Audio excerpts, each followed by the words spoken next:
नमस्कार, मी सचिन गव्हाणे आपलं स्वागत करतो न्यूज टॉप 9 या बुलेटिनमध्ये. बुलेटिनची सुरुवात करूयात महत्त्वाच्या टॉप 9 बातम्यांनी. आज भाजपचं अधिवेशन जे आहे ते पुण्यामध्ये पार पडलेलं आहे. त्याच संदर्भातल्या टॉप 9 बातम्या पाहूयात. भारताच्या राजकारणातील भ्रष्टाचाराचं सर्वात मोठे सरगना शरद पवार. भ्रष्टाचाराला रुजवण्याचं काम शरद पवारांनी केलं. पुण्यातील भाजप अधिवेशनातून अमित शहांचा पवारांवर हल्लाबोल. शरद पवार सत्तेत आले की मराठा आरक्षण जातं आणि राज्यात भाजपचं सरकार आलं की मराठा आरक्षण मिळतं. मराठा आरक्षणावरून अमित शहांची शरद पवारांवर टीका.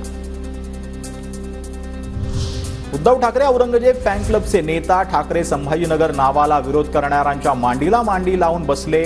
अमित शहांची उद्धव ठाकरेंवर टीका. देशात अहंकाराचे अनेक उदाहरणं, मात्र राहुल गांधींचा अहंकार हारल्यानंतरही वाढला. अमित शहांकडून राहुल गांधींचा अहंकारी म्हणून उल्लेख.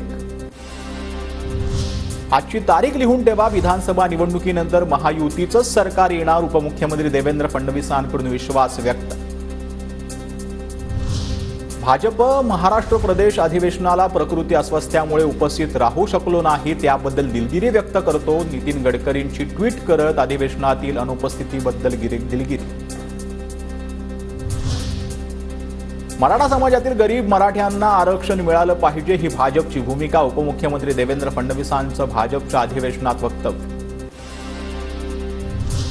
मराठा समाजाला ओबीसीतून आरक्षण देण्यास शरद पवार, उद्धव ठाकरे, नाना पटोले यांचं समर्थन आहे का? तुमचा बुरखा फाडल्याशिवाय राहणार नाही. देवेंद्र फडणवीसांचा मवियावर हल्लाबोल.